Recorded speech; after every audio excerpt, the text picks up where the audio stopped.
Hey everyone, welcome to Dylan's Kitchen. Today I'll be showing you how to make non-dairy eggplant parmesan.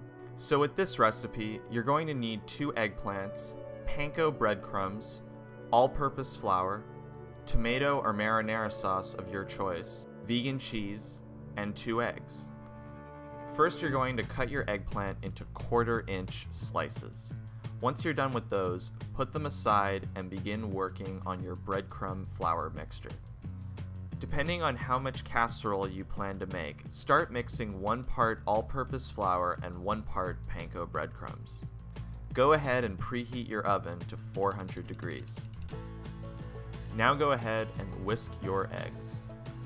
Start coating your eggplant with the egg wash and breadcrumb mixture, then start cooking the eggplant slices on high heat using a healthy amount of extra virgin olive oil. Don't be shy with the oil. Cook for 5 minutes until you have golden brown eggplant slices.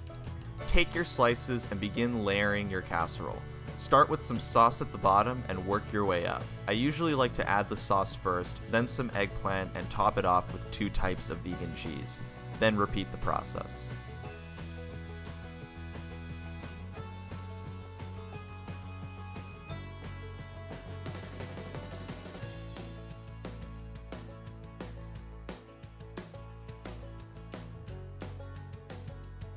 Once you're done, stick your casserole in the oven and cook at 400 degrees for about 45 minutes.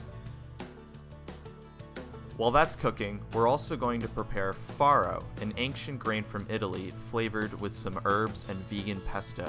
This is going to pair very nicely with our eggplant. After 45 minutes, it is time to take our eggplant out, and we can just see all that delicious cheese and sauce bubbling up. Let your eggplant cool off for about 10 minutes and then serve on a bed of farro. And that's how you make non-dairy eggplant parmesan. This is a great dish if you're a vegetarian and planning to host your next dinner party. The flavor of the cheese, sauce, and eggplant marries so well together, not to mention that it goes great with the farro. Thanks for watching, and stay tuned for more of Dylan's Kitchen.